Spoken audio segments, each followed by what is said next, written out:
ಉತ್ತರ ಕರ್ನಾಟಕದ ಹೆಮ್ಮೆಯ ರೈತ ಧ್ವನಿ ಟಿವಿ ಚಾನೆಲ್, ಬೆವರಿಗೊಂದು ಭರವಸೆ. ರೈತ ಧ್ವನಿ ವಾಹಿನಿಗೆ ಸ್ವಾಗತ.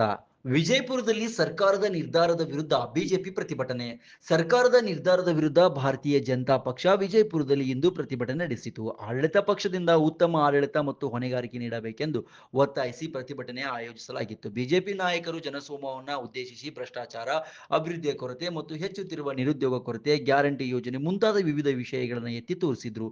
ಈ ಸಮಸ್ಯೆಗಳ ಬಗ್ಗೆ ಗಮನಕ್ಕೆ ತಂದು ಕ್ರಮ ಕೈಗೊಳ್ಳುವಂತೆ ಸರ್ಕಾರದ ಮೇಲೆ ಒತ್ತಡ ಹೇರುವ ಉದ್ದೇಶದಿಂದ ಪ್ರತಿಭಟನೆ ನಡೆಸಲಾಯಿತು. ಪ್ರತಿಭಟನಾಕಾರರು ಘೋಷಣೆಗಳನ್ನು ಕೂಗಿ ಬ್ಯಾನರ್ಗಳನ್ನು ಹಿಡಿದು ಡಾಕ್ಟರ್ ಬಿ ಆರ್ ಅಂಬೇಡ್ಕರ್ ಸರ್ಕಲ್ದಿಂದ ಮೆರವಣಿಗೆ ನಡೆಸಿದ್ರು. ಪ್ರತಿಭಟನೆ ಶಾಂತಿಯುತವಾಗಿ ನೋಡಿಕೊಳ್ಳಲು ಹೆಚ್ಚಿನ ಪೊಲೀಸರು ಉಪಸ್ಥಿತರಿದ್ದರು. ಒಟ್ಟಾರೆ ವಿಜಯಪುರದಲ್ಲಿ ನಡೆದ ಬಿಜೆಪಿ ಪ್ರತಿಭಟನೆಯು ಜಿಲ್ಲಾಧಿಕಾರಿಗಳ ಕಚೇರಿಗೆ ತೆರಳಿ ಜಿಲ್ಲಾಧಿಕಾರಿಗಳಿಗೆ ಮನವಿ ಸಲ್ಲಿಸಿ ತಿಳಿಗೊಳಿಸಿದರು.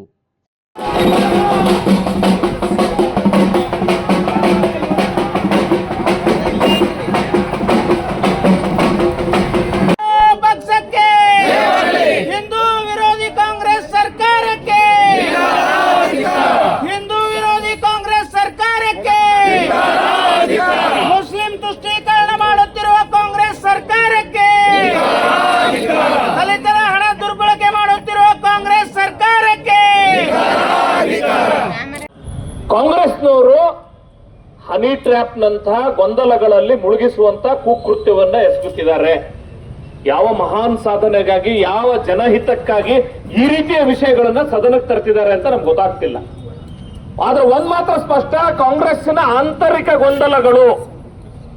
ನನ್ನ ಬಣ ಮುಖ್ಯಮಂತ್ರಿ ಆಗ್ಬೇಕು, ನಿನ್ನ ಬಣ ಮುಖ್ಯಮಂತ್ರಿ ಆಗ್ಬೇಕು, ಸಿದ್ದರಾಮಯ್ಯನವರು ಹಿಂದೆ ನಿಂತು ಯಾರ್ಯಾರು ಹೇಳಿಕೆ ಕೊಟ್ಟರೆ ಅವ್ರನ್ನೆಲ್ಲ ಮುಗಿಸೋ ಪ್ರಯತ್ನ ಅಂತೇಳಿ ಇನ್ನೊಬ್ಬ ಕ್ಯಾಬಿನೆಟ್ ಸಚಿವರಾಗಿರುವಂತ ಸನ್ಮಾನ್ಯ ಶ್ರೀ ಜಾರಕಿಹೊಳಿ ಅವರು ಹೇಳಿದ್ದಾರೆ. ಅಂದ್ರೆ ಯಾರು ಕಾಂಗ್ರೆಸ್ನೊಳಗ ನಾವು ಮಾತಾಡ್ತೇವೆ, ನಮ್ಮನ್ನ ಮುಗಿಸೋ ಪ್ರಯತ್ನ ನಡೆದಿದೆ ಅನ್ನುವಂತ ಚರ್ಚೆ ಮಾಡ್ತಿದ್ದಾರೆ. ಈ ಎಲ್ಲಾ ಗೊಂದಲಗಳನ್ನ ಭ್ರಷ್ಟ ಕಾಂಗ್ರೆಸ್ ಸರ್ಕಾರಕ್ಕೆ, ಭ್ರಷ್ಟ ಕಾಂಗ್ರೆಸ್ ಸರ್ಕಾರಕ್ಕೆ ಬೇಕು. ಇವತ್ತು ವಿಜಯಪುರ ಜಿಲ್ಲೆ ಭಾರತೀಯ ಜನತಾ ಪಾರ್ಟಿ ವತಿಯಿಂದ ಹೋರಾಟ, ಕಾಂಗ್ರೆಸ್ ಪಕ್ಷದ ವಿರುದ್ಧವಾಗಿ ಹೋರಾಟವನ್ನು ಮಾಡಿ ಅಂಬೇಡ್ಕರ್ ಸರ್ಕಲ್ನಿಂದ ನಾವು ಪಾದಯಾತ್ರೆ ಮುಖಾಂತರ ಅಲ್ಲಿ ಪ್ರಕೃತಿಯನ್ನು ದಹನ ಮಾಡಿ ಪಾದಯಾತ್ರೆ ಮುಖಾಂತರ ಜಿಲ್ಲಾ ಕಚೇರಿಗೆ ಬಂದು ಹೋರಾಟದ ಮನವಿಯನ್ನು ಸಲ್ಲಿಸಲಾಯಿತು. ಈ ಹೋರಾಟದ ಉದ್ದೇಶ, ಈ ಕಾಂಗ್ರೆಸ್, ಕರ್ನಾಟಕದಲ್ಲಿದ್ದಂಥ ಕಾಂಗ್ರೆಸ್ ಸರ್ಕಾರ ಇದು ಬರೀ ಮುಸಲ್ಮಾನರಿಗೆ ತುಷ್ಟೀಕರಣ ಮಾಡ್ತದೆ ಅನ್ನುವಂಥ ಒಂದು ವಿಷಯವಾಗಿ ಹೋರಾಟ ಮಾಡಿದ್ವಿ. ಈ ತುಷ್ಟೀಕರಣ ಅನ್ನುವಂಥದ್ದೇನು 4% ಏನು ಈಗ ರಿಸರ್ವೇಷನ್ ಕೊಟ್ಟಿದ್ದಾರೆ. ಕಾಂಗ್ರೆಸ್ ಸರ್ಕಾರದಲ್ಲಿ ದಲಿತರಿಗಾಗಿ ಕಾಂಗ್ರೆಸ್ ಸರ್ಕಾರ ಅನ್ನುವಂಥ ಒಂದು ದಿನ ಇತ್ತು. ಇವತ್ತು ಆ ದಲಿತರಿಗೂ ಸಹಿತ ಮೋಸ ಮಾಡಿದಂಥ ಈ ಕಾಂಗ್ರೆಸ್ ಸರ್ಕಾರದ ವಿರುದ್ಧವಾಗಿ ನಾವು ಇವತ್ತು ಮನವಿಯನ್ನು ಕೊಟ್ಟಿದ್ದೀವಿ ಹೋರಾಟ ಮಾಡೋ ಮುಖಾಂತರ. ಯಾಕಂದರೆ 36,000 ಕೋಟಿ STP TSPಯಲ್ಲಿದ್ದಂಥ ವಿಶೇಷವಾಗಿ ದಲಿತರ ಅಭಿವೃದ್ಧಿಗಾಗಿ, ದಲಿತರ ಕಾಲನಿ ಅಭಿವೃದ್ಧಿಗಾಗಿ, ದಲಿತರ ಒಟ್ಟು ಅಭಿವೃದ್ಧಿಗಾಗಿ ಇದ್ದಂಥ ದುಡ್ಡನ್ನು ಡಾಕ್ಟರ್ ಬಾಬಾ ಸಾಹೇಬ್ ಅಂಬೇಡ್ಕರ್ ಅವರು ಬರೆದಂಥ ಸಂವಿಧಾನಕ್ಕೆ ಸಂಪೂರ್ಣವಾಗಿ ಏನು ಮೋಸ ಮಾಡಿ, ಅದಕ್ಕೆ ಅನ್ಯಾಯ ಮಾಡಿ, ಏನು ನಮ್ಮ ದಲಿತರಿಗೆ ಅಭಿವೃದ್ಧಿ ಇಟ್ಟಂಥ ದುಡ್ಡನ್ನು ಸಂಪೂರ್ಣವಾಗಿ ಈ ಗ್ಯಾರಂಟಿ ವಾರಂಟಿಗೆ ಬಳಸಿದ್ದಾರೆ ಅನ್ನುವಂಥ ವಿರೋಧವನ್ನು ಮಾಡಿ ಇವತ್ತು ಕಾಂಗ್ರೆಸ್ ಸರ್ಕಾರ ಬರೀ ಮುಸಲ್ಮಾನರಿಗೆ ತುಷ್ಟೀಕರಣ ಮಾಡುವಂಥ ವ್ಯವಸ್ಥೆಯಿಂದ 4% ಘೋಷಣೆ ಮಾಡಿದಂಥ ಈ ಸರ್ಕಾರಕ್ಕೆ ನಾವು ಧಿಕ್ಕಾರ ಕೂಗಲಿಕ್ಕೆ ಇವತ್ತು ಹೋರಾಟ ಮಾಡಿದ್ದೇವೆ. ಅದೇ ರೀತಿ ಈ ಕಾಂಗ್ರೆಸ್ ಸರ್ಕಾರದಲ್ಲಿ ಒಂದು ವಿಧಾನ, ಏನೋ ನಮ್ಮ ಸಂವಿಧಾನದಲ್ಲಿ ಈ ವಿಧಾನಸಭೆಯಲ್ಲಿ ನಡೆದಂಥ ಅಧಿವೇಶನ ಅಂದರೆ ಅದೊಂದು ಈ ಸಂವಿಧಾನದ ದೇವರ ಗರ್ಭಗುಡಿ ಇದ್ದಂಗೆ.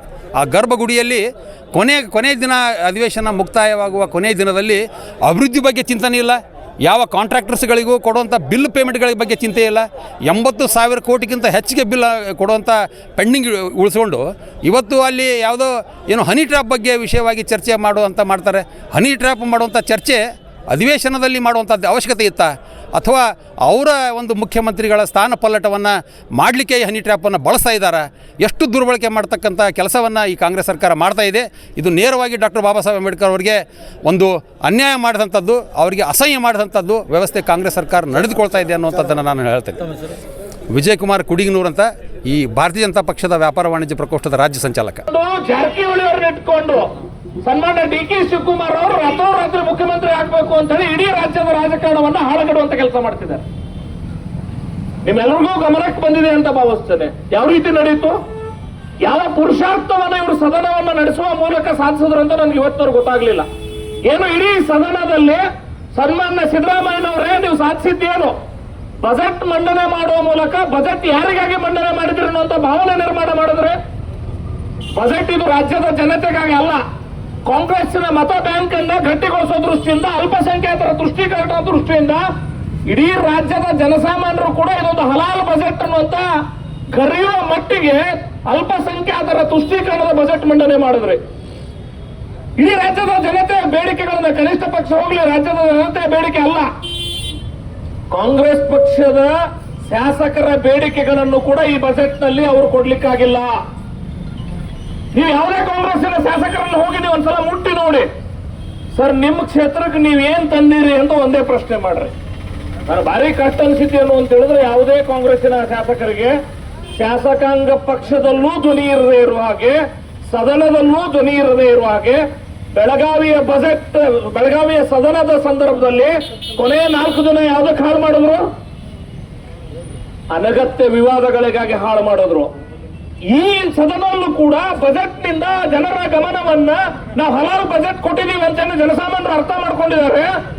ಗಮನವನ್ನ ಬೇರೆಡೆಗೆ ತಿರುಗಿಸುವ ದೃಷ್ಟಿಯಿಂದ ಇವತ್ತು ಪ್ರಜಾವಾಣಿಯವರು ಬಹಳ ಚಂದ ಬರೆದಾರೆ, ಮಧುಜಾಲ ಅಂತೇಳಿ ಹನಿ ಟ್ರ್ಯಾಪ್ ಅನ್ನುವಂತ ಕಥೆಯನ್ನು ಕಟ್ಟಿಬಿಟ್ಟು ಇಡೀ ರಾಜ್ಯದ ಜನತೆಯ ಗಮನವನ್ನ ಬೇರೆ ಕಡೆಗೆ ಸೆಳೆಯುವಂತ ಪ್ರಯತ್ನ ಮಾಡಿದ್ದಾರೆ. ಕಾಂಗ್ರೆಸ್ಸಿನ ಅಧಿನಾಯಕ ಯಾರೀಗ? ಸೋನಿಯಾ ಗಾಂಧಿ, ರಾಹುಲ್ ಗಾಂಧಿ ಅಲ್ಲ, ಸನ್ಮಾನ್ಯ ಮಲ್ಲಿಕಾರ್ಜುನ್ ಖರ್ಗೆ. ನೋಡ್ರಿ, ಕಾಂಗ್ರೆಸ್ನೊಳಗೆ ಏನ್ ನಡೀತಿದೆ ಅಂತ ಜನಸಾಮಾನ್ಯರಿಗೂ ಅರ್ಥ ಆಗದೆ ಇರುವಂತಹ ಸ್ಥಿತಿ ನಿರ್ಮಾಣ ಆಗಿದೆ. ಸ್ವತಃ ಮಲ್ಲಿಕಾರ್ಜುನ್ ಖರ್ಗೆ ಸಿದ್ದರಾಮಯ್ಯನವ್ರ ಮನೆಗೆ ಹೋಗಿ ಕಾಲು ಹಿಡಿದುಕೊಳ್ಳುವಂತ ಪರಿಸ್ಥಿತಿ. ಕಾಲು ಬಿಡುತ್ತೇವೆ, ನೀವು ಹನಿ ಟ್ರ್ಯಾಪಿನ ವಿಷಯ ಚರ್ಚೆ ಮಾಡಬೇಡಿ ಅಂತ ಹೊರಗಡೆ ಬಂದ ನಂತರ ಮಾಧ್ಯಮದವ್ರಿಗೆ ಹೇಳಿದ್ದೇನು, ಹನಿ ಟ್ರ್ಯಾಪ್ ಬಗ್ಗೆ ಚರ್ಚೆ ಮಾಡಲ್ಲ, ನಾನು ರಿಯಾಕ್ಟ್ ಮಾಡಲ್ಲ ಅಂತೇಳಿ. ಸ್ವಾಮಿ, ನಿಮ್ ಪಕ್ಷದ ಹಲವಾರು ಜನ ಸಚಿವರು, ಈ ಜಿಲ್ಲಾ ಉಸ್ತುವಾರಿ ಸಚಿವರನ್ನು ಸೇರಿದಂತೆ ಹನಿ ಟ್ರ್ಯಾಪ್ ವಿಷಯದೊಳಗ ಏನೆಲ್ಲ ರಿಯಾಕ್ಟ್ ಮಾಡಿದ್ದಾರೆ ಅಂತೇಳಿ AICC ಅಧ್ಯಕ್ಷರು ಒಂದ್ಸಲ ಗಮನ